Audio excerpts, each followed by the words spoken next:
morning, good afternoon. I'm delighted to welcome everyone to this panel, Talk Peace, Vote Peace. My name is Susan Stigant, and I lead USIP's programs in East Africa and the Greater Horn of Africa. USIP was established by the US Congress in 1984 as a nonpartisan public institution dedicated to preventing, mitigating, and helping to resolve violent conflict around the world. Today, we will be talking about South Sudan. In December 2024, South Sudan is scheduled to hold its first elections since the country's independence in 2011. The elections also mark a milestone towards ending the current transition period outlined in the 2017 peace agreement and the extension that was agreed last year. Preparation for the elections are delayed.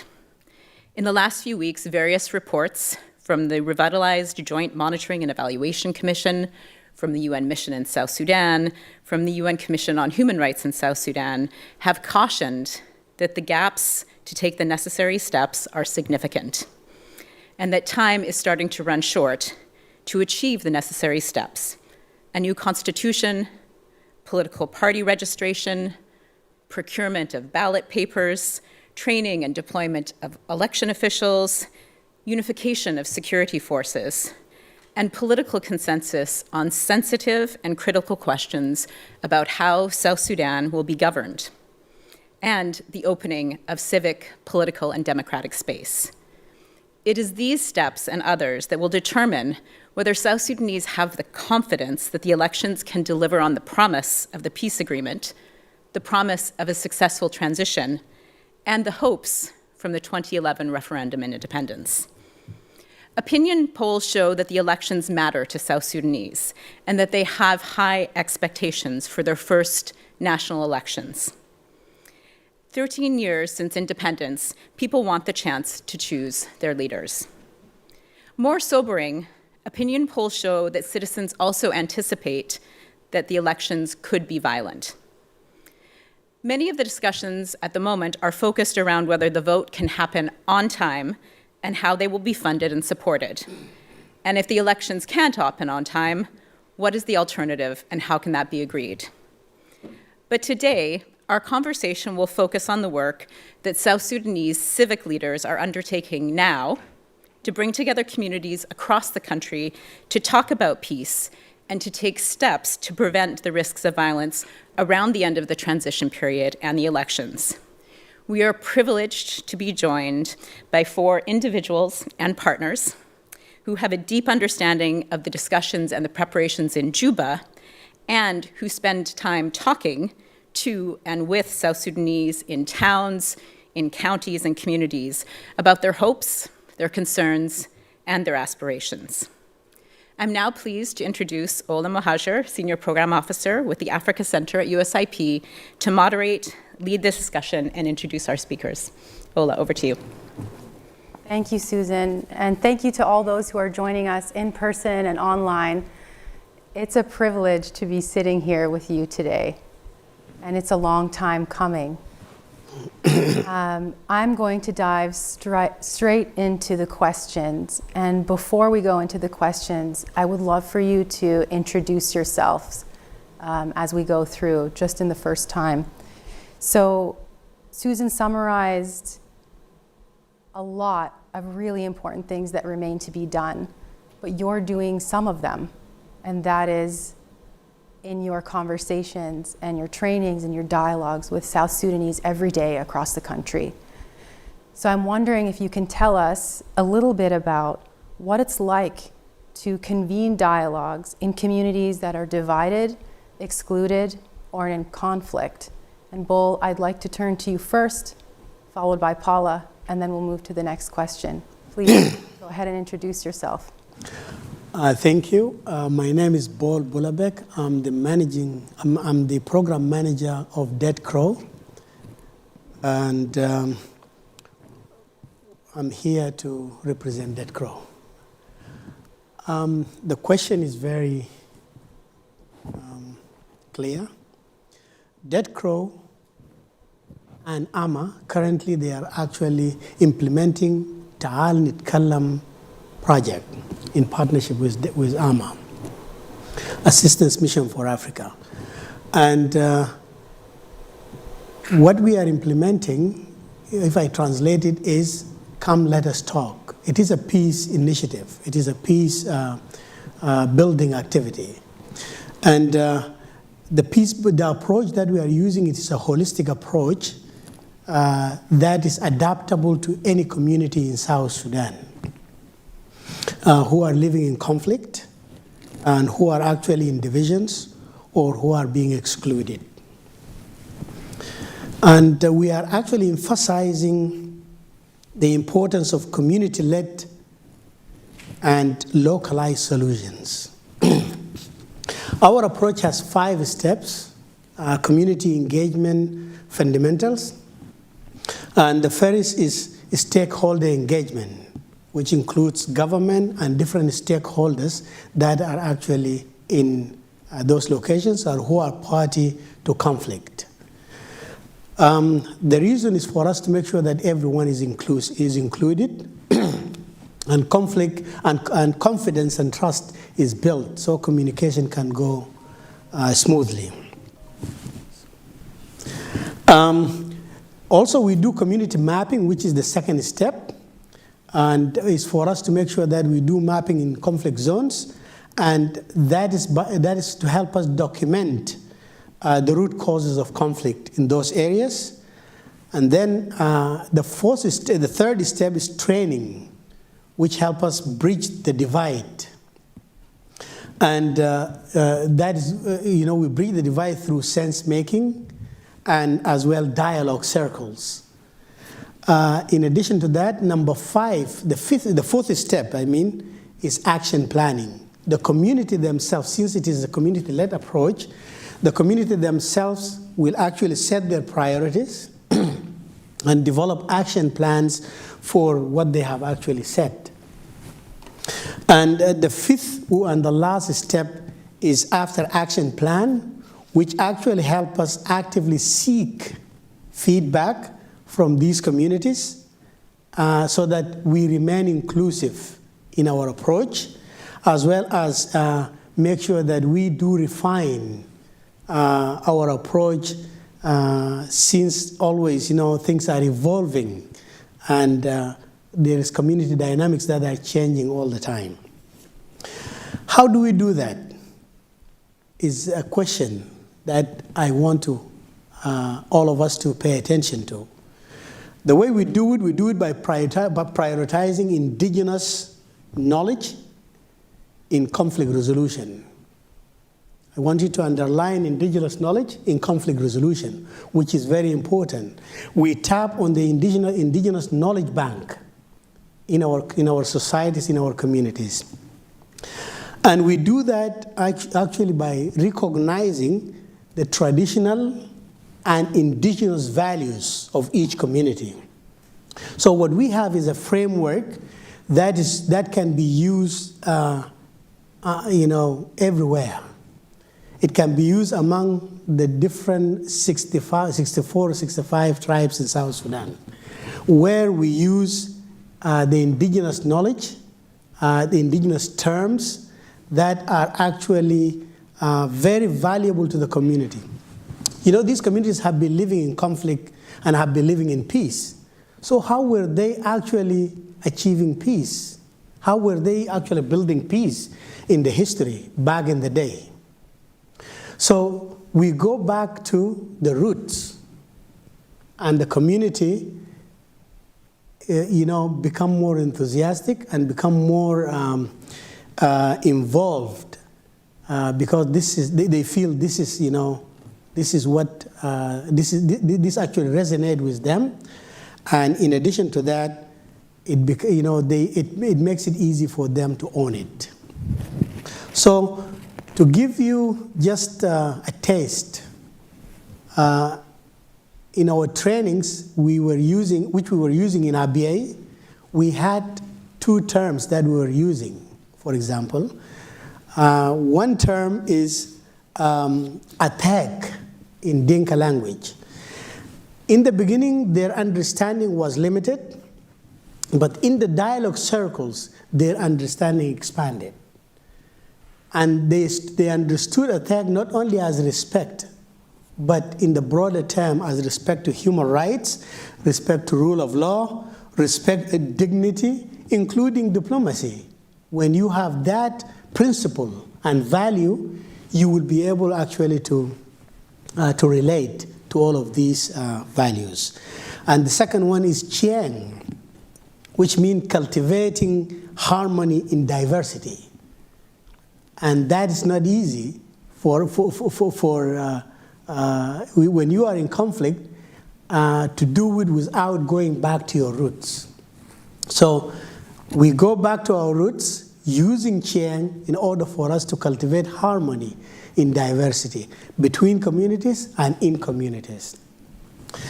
Dead Crow, I would like also to highlight that Dead Crow does a lot of other work. And one of the work that we have done recently was the impact of the Ukraine war on food security in South Sudan, which was a study that we have done, as well as the South Sudanese perception on election study, which we have also done. So I will rest my answer here. Back to you. Thank you, Bol. That was truly enlightening, especially giving the details around the Dinka principles of peace and harmony, and how the work that you're doing is very much connected to people's existing principles. So I want to thank you for that, and just reiterate, Bol Boulabek, who is Program Manager for Dead Crow, which is a South Sudanese NGO based in South Sudan. I'm going to turn to Paula with the same question. I will now introduce everyone because I'm eager to get to the subject, skipping the introductions, but I really think it's important to actually take a step back and do that. So Paula Itu joins us from I Am Peace, who she works with Lupai on a project for USIP, with USIP as well, doing similar work. Paula, tell us, what is your approach to convening dialogues in communities that are divided, excluded, or in conflict? Okay.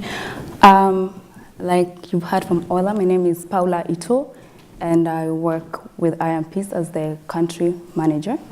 And I Am Peace is a non-governmental organization. We're based in Juba, South Sudan, and we largely work on peace building. So our focus mostly is whatever we do and whatever activity we conduct has to be linked to peace. And so we have different areas of focus. So we have conflict management and resolution. We have hate speech mitigation. We work on misinformation and fake news. And we also conduct dialogues and mediation in our work. And how we do this is that first we have a specific target group that we work with. We work with the youth because youth form the largest population in South Sudan, as we may all know.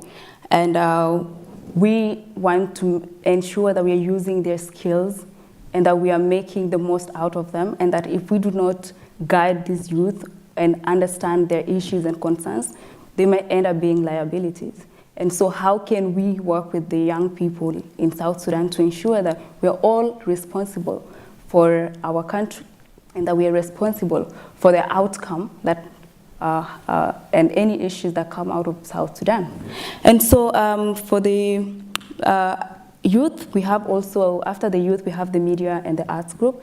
And this is the group that comprises of the creatives. For the media, we focus on the journalists, presenters, reporters. So anyone working in the media industry, we engage them through our programs. And these programs can be through training, can be through advocacy. It can also be through creating awareness and education. And with this group, we create spaces where we have conversations on issues that are affecting South Sudan and come up with solutions collectively to ensure that we're working in unison and that it's our collective responsibility as young people, as South Sudanese, to protect our country and to ensure that safety of South Sudanese is a priority to all of us. Apart from that group, we also work with women, especially that we have a lot of issues that affect women in South Sudan, and that it's our collective responsibility to involve women in these spaces and get to hear about their concerns and work towards addressing issues that affect them. When it comes to the approaches we use, we have training programs like I mentioned earlier. We have dialogues, and these dialogues we conduct peace camps. So we have peace camps that we conduct within Juba, the capital city, but we also go out of Juba to conduct peace camps. And what the peace camp does is that for every peace camp we conduct, we have a theme for it. Based on what is affecting us and based on what is relevant at that particular moment, we have discussions around the issues, and we come up with solutions collectively, and that these solutions come from us who are being affected by this. And with the peace camp, it also brings a lot of different ethnicities, especially that ethnic violence is something that is prevalent in our country. And so how do we ensure that we are breaking that barrier and that we're working together and that we're viewing ourselves as South Sudanese and not somebody from specific community? And so with our peace camps, we're always intentional when we are conducting them. We ensure that we have people from different backgrounds, and we discuss topics such as, for example, stereotypes. What are the stereotypes that you've heard about a specific community? And we have the person from there telling us and challenging these stereotypes, and we get to hear from the people themselves on what their community practices are like. What is their community like? What do they do there? You know, and we challenge these stereotypes when we come together and discuss. And if we create these spaces, we help people come up and share their experiences. And we also learn from each other, and we start to challenge cycle of violence. We start to challenge stereotypes that exist within our communities. We start to challenge those biases. So these are some of the activities that we conduct back in South Sudan. In addition to this, also we have debate programs, and we'll also come up with topics that are relevant in our setting, and that we discuss about them and think of way forward. What are the action plan? How different do we want to approach issues that are affecting us, especially non-violently? When it comes to the program that we're working with, on different issues affecting South Sudan, we have boot camps that are happening. 2 weeks ago, we conducted a boot camp in Torit, and we specifically focused on media and arts group. For this particular project, we have 3 areas that we are focusing on.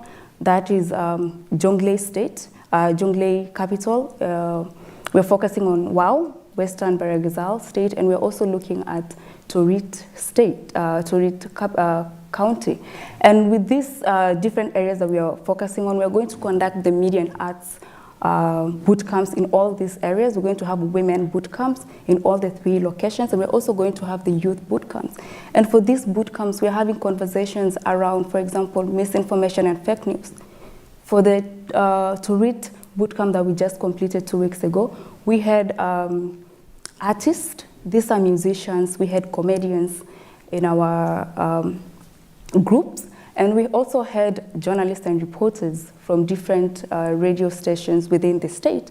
And we had a 5-day engagement with them where we had conversations around issues affecting us, for example, as South Sudanese. The people in the media industry, we discussed some of the issues that we can address as people working in that space. And why is this space important to us? It is important to us because media can be used as a tool for dissemination of information, and when people understand the impact the media has, and especially those in these media spaces, then they are able to use media to the best of their advantage, whereby we are educating people and that we're ensuring when there is misinformation, how are we using fact-checking tools? We had a whole session on fact-checking where participants were taken through the different ways they can verify information online. How do you share information that is factual? How are you able to point out that this information is not going to inflict harm on somebody, for example? How are we going to do that?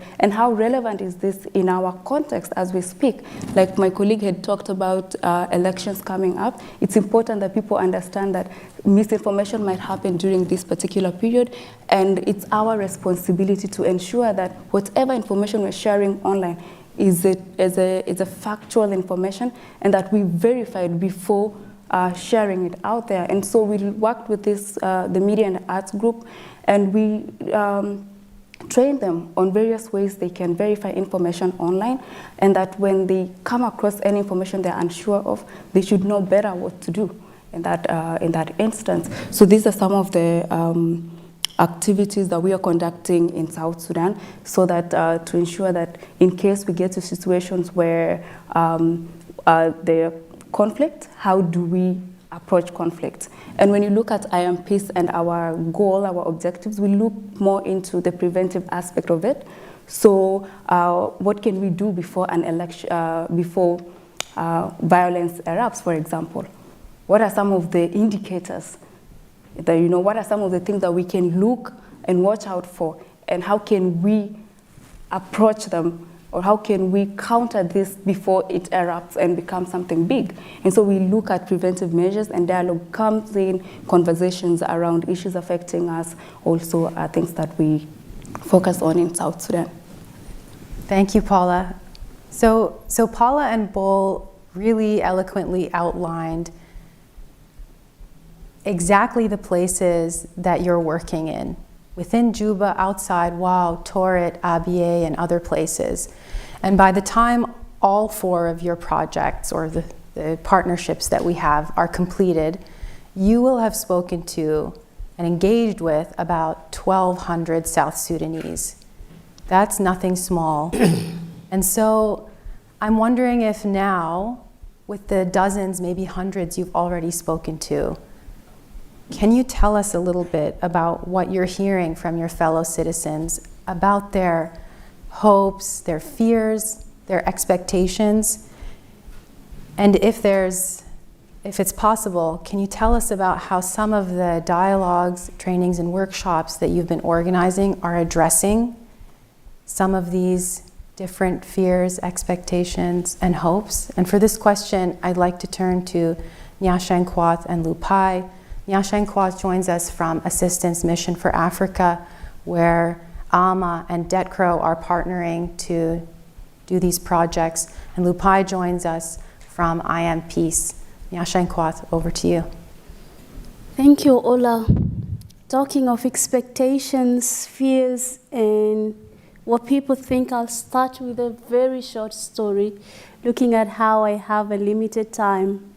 5 years ago, in this room, we had a visit from one of the congressmen, and by then I was one of the South Sudanese leaders who are under the fellowship for USIP.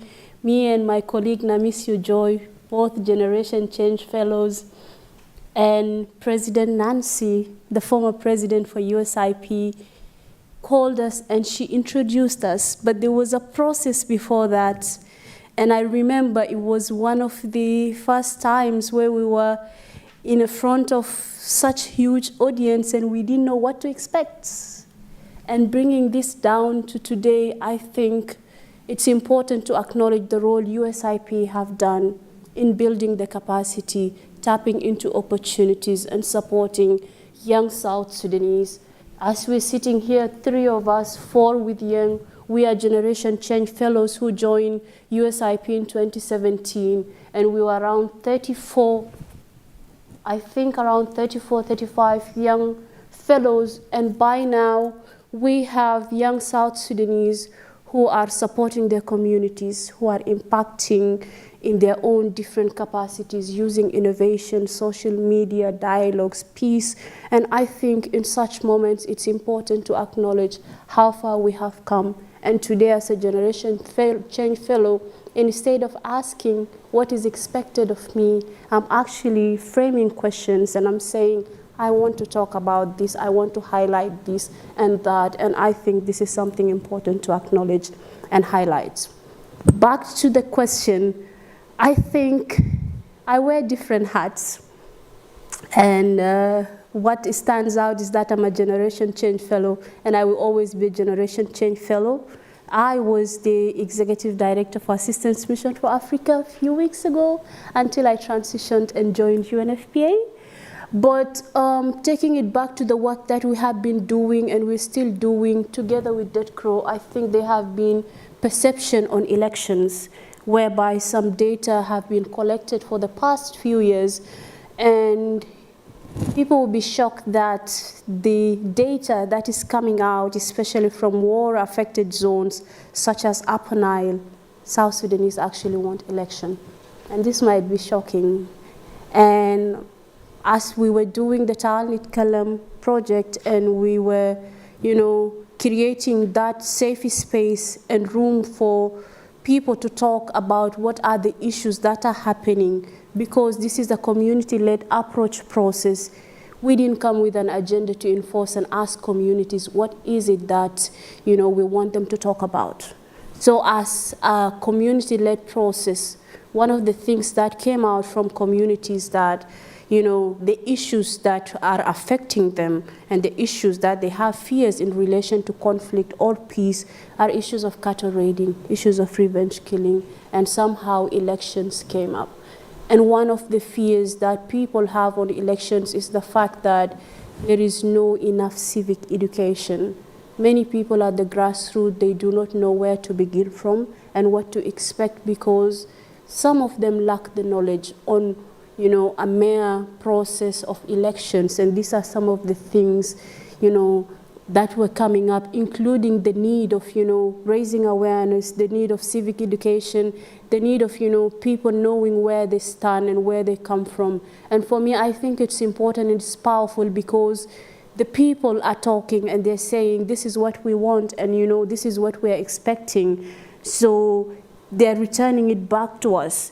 And that makes me also talk generally about the engagement around elections. It's a little bit foggy because there are so many fears talking about elections, and there are so many expectations, and we have some policymakers somewhere they're anticipating conflict when it comes to elections. But we have seen the situation in Sudan, having two different armies and having a long transitional period led into conflict that could not be avoided. South Sudan have been one of the countries that has been living in a long transitional period after the conflict, from the peace agreement to revitalized peace agreement to a roadmap. And I think the election is an opportunity to give, South Sudanese an opportunity to go and have, a system that is elected, and then to move from that transitional period where we can have the South Sudan we all want and the South Sudan we are all dreaming to build.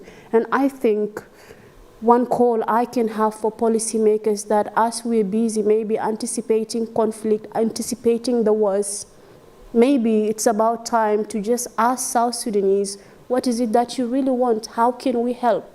How can we support? And based on that, maybe we can be able to raise awareness, we can be able to elect, we can be able to have a whole system that we can work together without anticipating the bad, instead of waiting to put our money on emergency response in, dealing with conflict rather than, doing prevention. So basically, these are some of the few views that I have. And back to you. Beautifully put. Thank you, Nyashankwat. Lupai, what are you hearing? Tell us, and tell us how you might be addressing them. Thank you, Ola. I mean, from one end of the country, it's a different voice. From the other, it's the other. And when we engage with people, it's on different levels. We have those who are already in spaces of influence, and then there are those who are just trying to survive. And so when you ask these two different groups of people, they have different responses. When we're in Torit, we engaged state government. And all the people in the state government base their responses based on what their political group wants. People who belong to the government, of course, we know right now they're pushing forward with the elections, and we have people in the opposition who feel that certain benchmarks are not being met and these elections should not continue. So this is the voices you hear from the state governments. What about voices from the local communities? And so when we're doing the peace camp, one of the things we do is we just go out to the communities and interact with them on personal levels. And when we asked some farmers and people who are going about with their normal businesses, two things came up.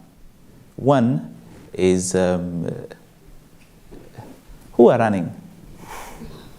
That's a question, like who is running? Because at the moment, we know I think the endorsement is from one party at the moment.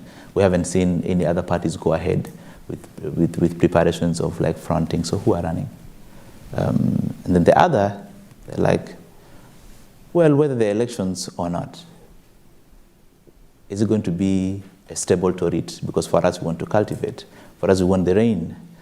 So these elections, whether they're going to bring for us peace or not, all we want is any process that creates stability for our state. Because at the end of the day, whether people get voted in or not, we just want to have a stable and peaceful Torit for us to cultivate. So these are different levels of voices that we hear, but there are more to that. People are talking about the constitution-making process as well as a very, very key step in electoral processes. So if we are to go for elections specifically, what are we going to use in these elections? Are we going to use the transitional constitution, or are we going to go for elections with this transitional constitution, then later do a permanent constitution-making process? So from such voices, people do not really know whether these elections will happen with the clear strategies, or we just have to do these elections, regardless of whether some of these benchmarks are met or not. At the end of the day, when you hear all these voices, especially from people who are not having interests, their focus is stability for the country. So whether it is an extension or it is an election, what brings stability to South Sudan? I think that's the majority of the voices out there. So some people are undecided with what they need. But I also have my personal view as well. And I think I'm also one of the voices of South Sudan. So I think I'm in the right place to do that. We all know that for the longest time, there's a huge generation that has never experienced what an electoral process really looks like. In 2010, when we voted for independence, majority of the people might not have fully come to South Sudan. Others were students in different neighboring countries. And so elections in South Sudan has never been experienced. This, I really think, is a huge experience for us to be able to send the people we need to be sent to policy-making decisions, spaces. And I think that's also one voice that we got. I think I had forgotten about that. Is like, whether this election will happen with all the strategies or not. An election for us in our community will help us send the right person. We may not change the strategies in a high-level national platform, but I think in our community, we now know who is for us and who is for a personal interest. So this is going to be an opportunity for us to send somebody up there. And I would say the same. I would say that, yes, the electoral processes really need to continue. However, just like we know, for some processes to happen, there have to be specific things that need to be done. And so how fast do we move? We have about 15 months. So within these 15 months, how many things are we doing right now? If we are to work with the transitional constitution, which will still be okay, so long as it can create a system for us to send leaders that will speak for us, that we believe will speak for us, especially from a community level and not from a national level as well. So these are different voices that we do here, and we are in the process of creating more spaces for these voices to be heard. The dialogue that we had in Torit involved both these voices and the state government, so that it's not just us hearing from the state government what they want, but also the state government hearing what the community really wants.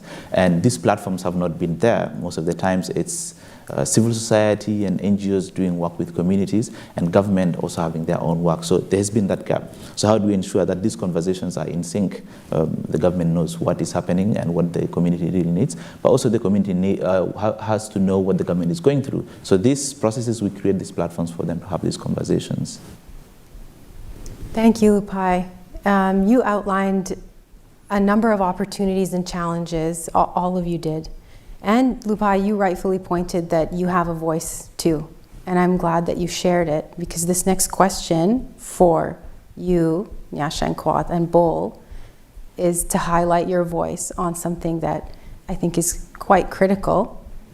And I would love to know, what is your advice for policymakers and decision makers on elections and the end of the transition, You can include US policymakers, international, or whichever your specific thinking targets.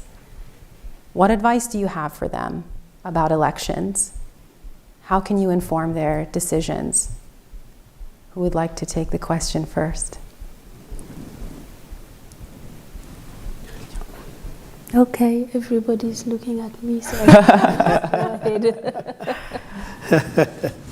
Well, I think my voice tells me that before policymakers sit in those closed doors, high-level policy meetings whereby some of us might not have access, I would like to just add my voice, and maybe somehow they can be able to incorporate that in their meetings, that there is more to South Sudan than conflict. We have beautiful stories. We have the South Sudan Bright Stars basketball that represented South Sudan and united us once, in a very long time. We have communities that are working on peace, local peace, and who are tired of conflicts. We have South Sudanese who have lived for a long time abroad, and finally they felt like it's time to come back home and contribute into building the nation. I think an election is an opportunity to work collectively to build the South Sudan everybody wants. And I think as policymakers and even the US government, we all want a peaceful South Sudan. A South Sudan where human rights is being respected. A South Sudan where everybody has equal rights. And as we do that, I think as South Sudanese, we can't do this independently. Civil society can't do it independently. UN agencies can't do it by themselves. And also the government can't do it by itself. I think it will take everybody to come together and work and get the election that we want. And one of the things that policymakers need to put in mind is that as they anticipate conflict and as they anticipate the worst, let them also have a room for positive. Let them look at the bigger picture of what will come out of this and support South Sudan in a way that, and in short, without diplomacy, let them put money in prevention, but not in emergency, and not also in humanitarian assistance. Thank you. Thank you. Yeah. To US policymakers, I would like to urge them and to draw their attention to one fact that they have invested a lot in South Sudan. Therefore, they don't need to actually move away or shy away from engaging the government of South Sudan. It is very important that for any understanding to happen, for any positive things to happen, for any developments to take place, you need to also engage so that your influence on the government would also be taken positively by the government. What I have seen is that the US government, they don't have a policy, a clear policy, a strategy, let me say, towards South Sudan. Maybe, I don't know whether I'm wrong or not, but what is there is just only a reactionary policy. You do this, you don't do that, you do this and you don't do that. South Sudan, they have to look at South Sudan as a partner, which is very important for them to actually achieve the objectives and get their interests. There is a need for the US government actually to identify their interests. What is their interest in South Sudan? South Sudan need also to identify their interests. What is their interest in their relation with the United States? And both of them come together and actually align their interests, work together for a better future for the people of South Sudan. But when there is a policy of disengagement, who would you blame when things go wrong? It's yourself. So I would actually, encourage the policymakers in the U.S. to look at South Sudan from a different angle. My grandfather always says that, my son, in darkness, there is diamond, there is gold, there are all the precious things. So despite all the different dark things that we see, there are good things in South Sudan, which the U.S. is not seeing by disengagement. So they need to get into the dark in order for them to see the value of engagement with the people of South Sudan, with the government of South Sudan. And also, as flawless as it might be, as the election might be, there might be a lot of flaws there. But this will set the foundation for accountability. Right now, as civil society stakeholders or civil society members, our engagement with the government is limited because they came through a peace. This government was established through a peace agreement, which means that there are parties with different interests who can sit among themselves to make the decision of how they want to move forward. Our influence is very limited.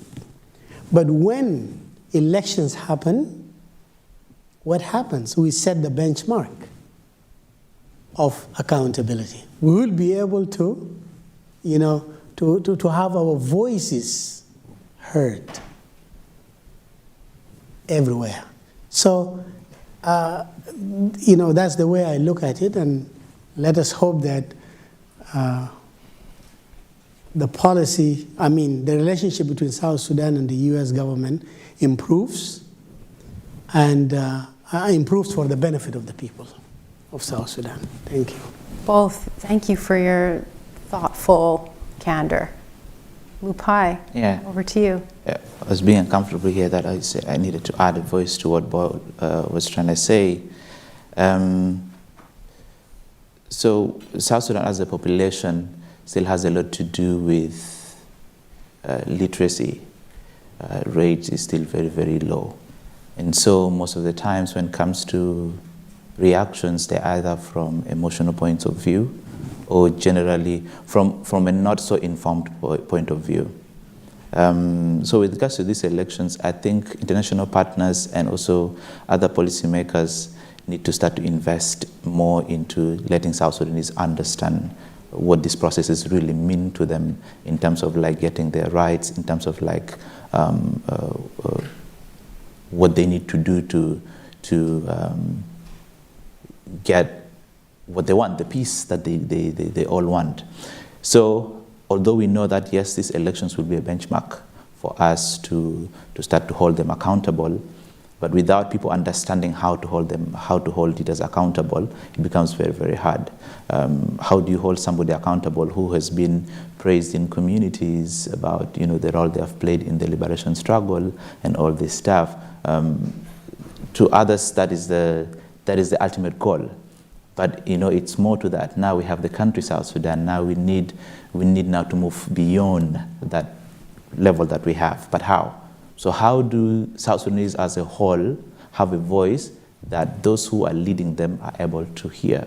So policymakers, international partners need to focus on reinforcing these voices in terms of like knowledge and skills on how best they can air out their grievances, so that it doesn't become more like a pushback. Let's say, hey, we are saying this and you're against us, So like the US for how many years? Over 200 years with democratic processes, and it's always been a learning process. What US citizens have always done is to get to understand how these processes work, but how to hold their leaders accountable as well. And I think this is what we need as South Sudanese. We have our leaders, yes, how do we hold them accountable? So civic education, a lot of information on that, a lot of support on that needs to be put. And I think that's what USIP is doing right now. However, it's definitely limited to specific areas. Yeah, in a population of about 12 million people, how many people are doing civic education on elections and electoral processes? You know, some people do not know that they need to be registered to be able to vote. Somebody who is 16 might decide and say, okay, I also want to vote because I have a voice. So what are those benchmarks? People need to understand these things early. So I think this is where support needs to be put. And I think there, in terms of relationships, we really know who is on the right and who is on the wrong if we are informed. So the US government specifically as well over the years has, we all know, has a strained relationship with South Sudan government, but not South Sudanese people. I think these are different stuff because they still continue to engage with South Sudan as well. However, what we think is that the more you bridge that gap, the easier it is for South Sudanese people to continue to engage freely, because I think there are a lot of South Sudanese here.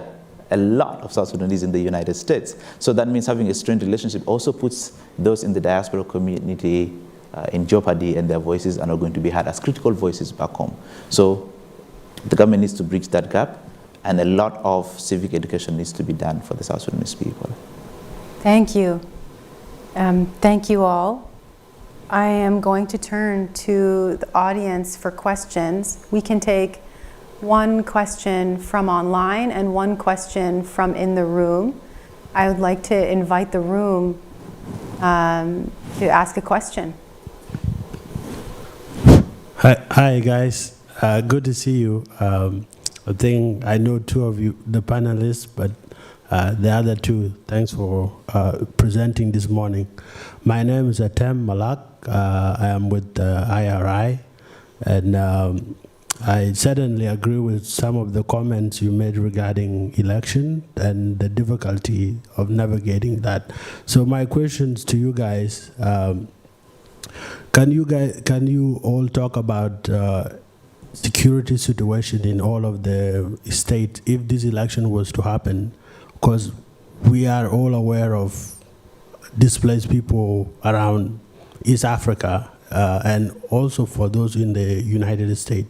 Is there any conversation about how those who are around the world can vote, and then those who are in the states where there's insecurities, what kind of measures are being taken, if at all this election is going to go forward, of which most of us are skeptical, but I want to hear from you guys how those kind of things, what measures is the government taking, and for the opposition that are concerned legitimately, how are they going to go along with it? Like, what are they going to be forced? Are they going to just not participate?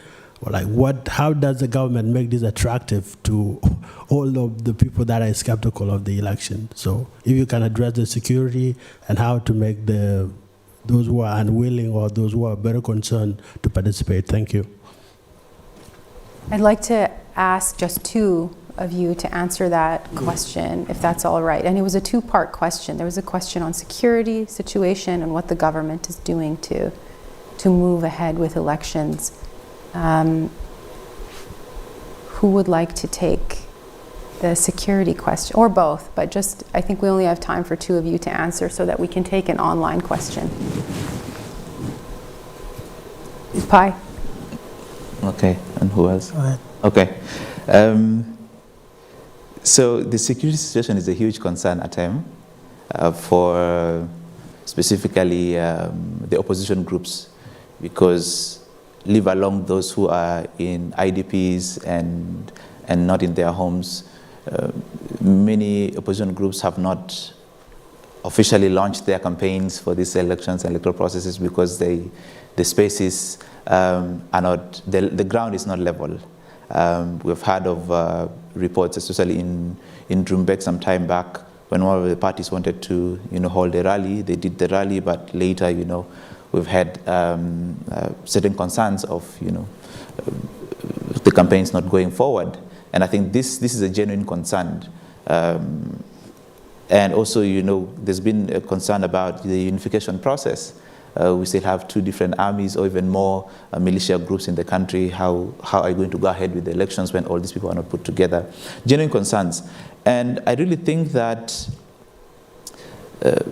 once voices around letting these elections happen are being pushed, it does not go independently and they say, we need to have elections. These voices have to go concurrently with asking for level ground for everybody to be able to conduct this.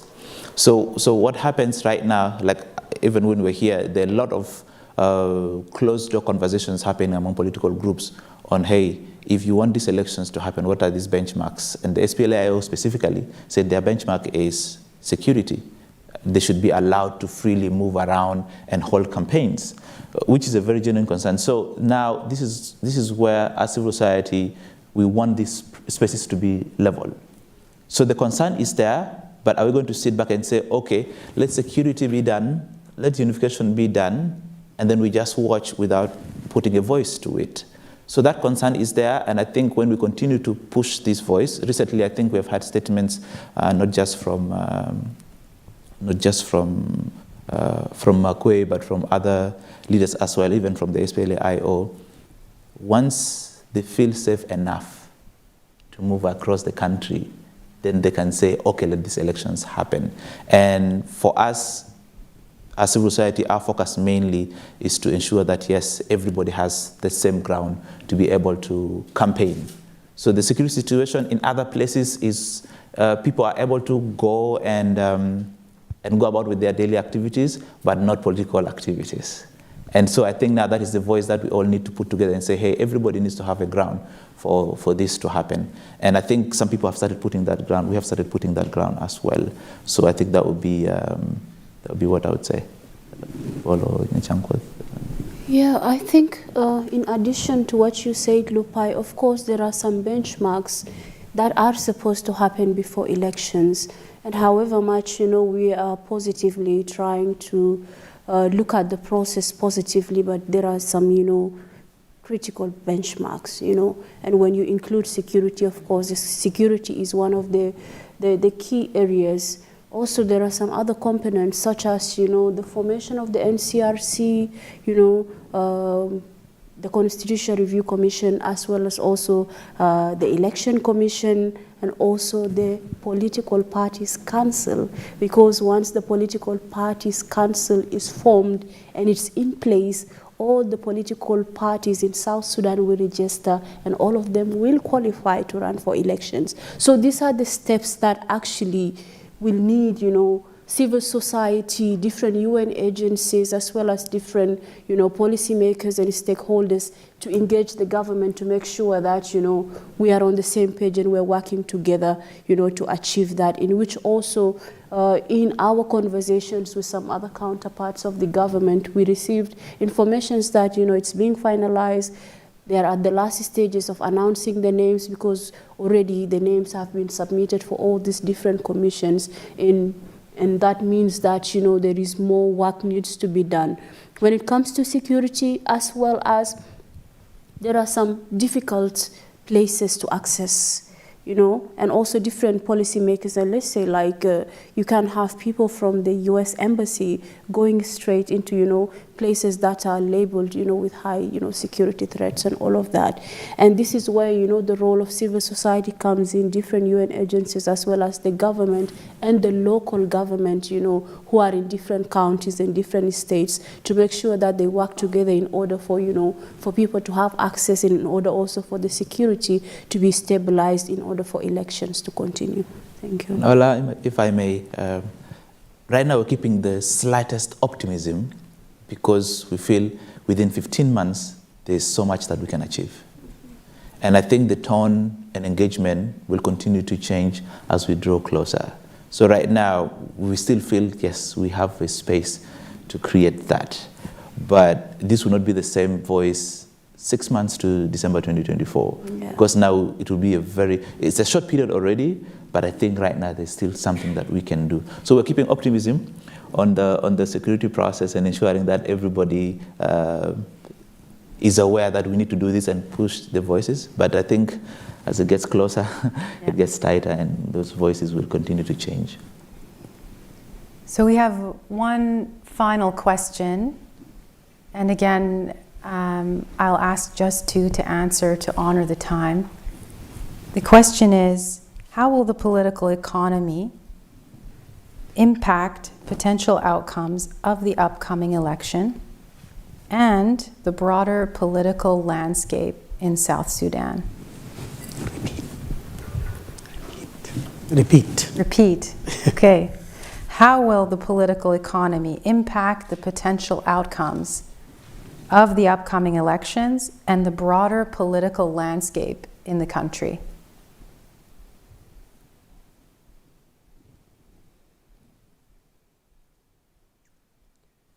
Let me give. Bull, I see you thinking. Yeah. You know, we are facing economic challenges, political economic challenges in the country. And it has a direct impact. It will have definitely a direct impact or an adverse impact on elections. Currently, you know, one of the prerequisites of election is civic education, which is not only a civil society work, but it is also a government responsibility. So for them to invest in that is going to be a challenge as we speak. So it's not easy, but it has to be thought of carefully and look at. I don't know even what to say further, but we have economic challenges and it is impacting how things are. I think that's enough. Yeah. That's enough. So you don't have to say more. Would anyone else like to answer this question before we close? Paula. I think this takes us to the question of trust in the country, and this doesn't necessarily mean the political parties, but basically everyone else, the citizens, all the stakeholders that are part of South Sudan. And if that is not leveled, like the ground is not leveled, and that we are not on the same page, then that becomes an issue of concern.